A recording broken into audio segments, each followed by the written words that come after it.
a city full of predators, Robert McCall hides in plain sight. A quiet rideshare driver no one notices. But when justice fails, this invisible man becomes the most dangerous force in the room. This isn't revenge. This isn't anger. This is balance. And when the storm comes, he is the one walking toward it. Robert McCall is no longer a man trying to forget his past. He has become a silent architect of fate, drifting through the streets of Boston as a ghost behind the wheel. In this chapter of his long, blood-stained journey, we don't find him resting in the quiet aisles of a hardware store. Instead, he chooses the anonymity of a Lyft driver, a position that allows him to observe the world through a rearview mirror, a glass portal into the broken souls and hidden sins of society. To his passengers, he is a polite, invisible observer. To those who cross the line of human decency, he is the last thing they will ever see before the darkness takes them. The opening operation on a train bound for Istanbul isn't just a mission, it's a statement. It reestablishes McCall's lethality not as a brute force, but as a surgical strike. Using nothing more than the ordinary objects found on a dining car table, he dismantles a kidnapping cell with a level of precision that defies human reaction time. This is the new baseline for McCall, a predator who has mastered the art of using the environment as a weapon. Back on the familiar pavement of Boston, the narrative deepens.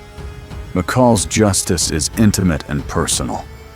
When he encounters a young woman, battered and broken by a group of entitled, high society predators in a luxury penthouse, he doesn't wait for a slow-moving legal system to fail her.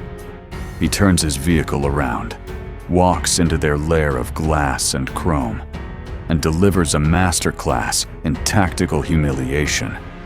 He doesn't just break their bones, he shatters their sense of invincibility, using their own arrogance and their own credit cards against them. His stare in these moments is colder than it has ever been, a gaze that sees through the wealth and the lies, straight into the rotting core of the bully. But while he is busy balancing the scales for the forgotten, a storm of a much more personal nature is gathering on the horizon. The murder of Susan Plummer in a hotel room in Brussels is the catalyst that shifts the earth beneath McCall's feet. Susan was more than a former handler. She was the last human bridge to his past life, and the only one who truly understood the weight of the ghosts he carries. To the local police, it was a random robbery gone wrong. To the calculated mind of Robert McCall, the scene tells a much more sinister story. He stands in that silent room, reconstructing the violence in his mind's eye with the cold detachment of a forensic expert. He sees the efficiency of the strikes, the professional suppression of noise, and the deliberate erasure of evidence. He realizes in that moment that Susan wasn't killed by criminals. She was executed by professionals. She was hunted by people who share the same DNA of violence that he does. This realization leads him back into the inner sanctum of the intelligence community to find Dave York, his former top-tier partner. In a world defined by shifting loyalties, York was once the man McCall trusted with his life. But Part 2 explores a terrifying reality. What happens when the most dangerous men on the planet find themselves without a war to fight? They don't retire. They sell their souls to the highest bidder.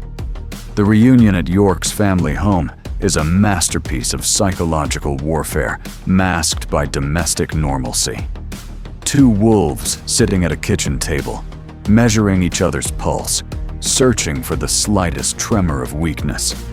McCall sees the luxury, the ease, and the hidden rot in York's lifestyle. Time equals 0.5 seconds.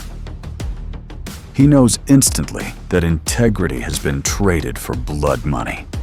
The legendary decree he delivers, "I'm going to kill each and every one of you, and my only regret is that I only get to do it once," is not an empty threat.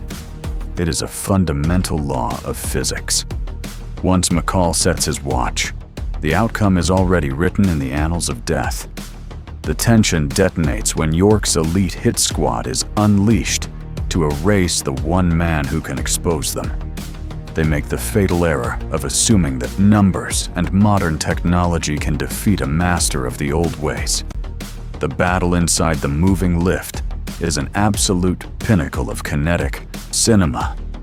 In the claustrophobic space of a sedan, McCall turns every safety feature of the car into a killing instrument.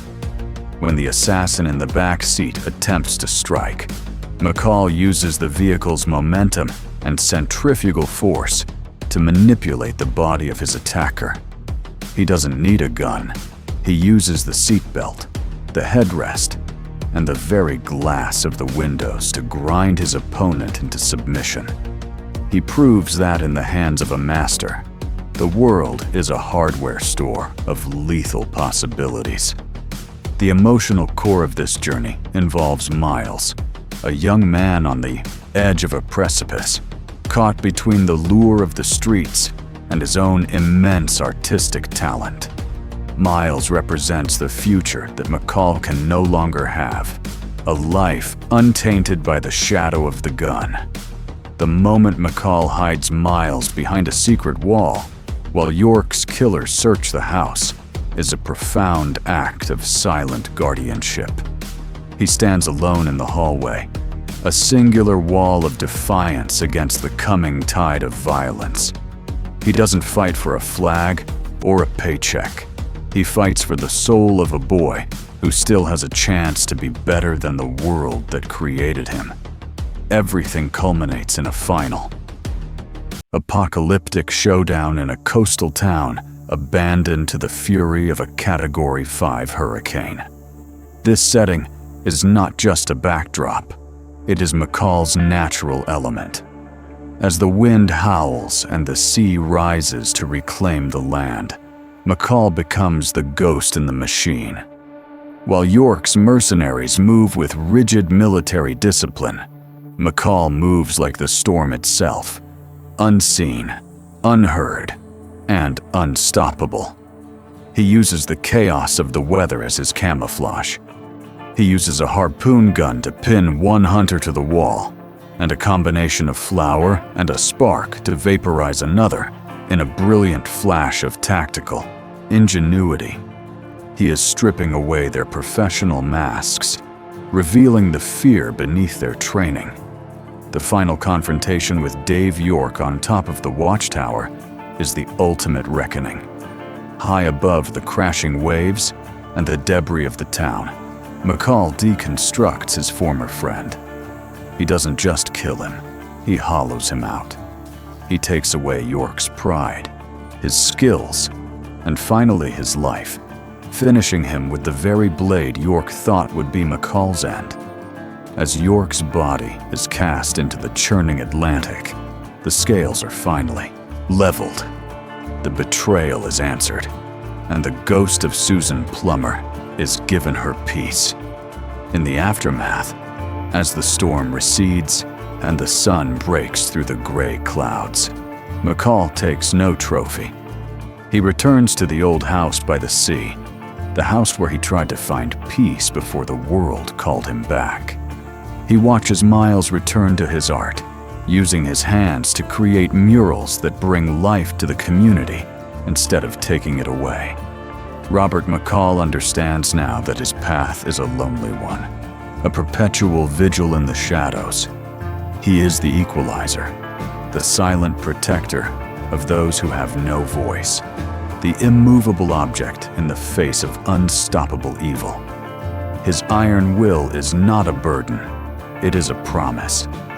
As long as he breathes, the predators of the world will have something to fear in the dark.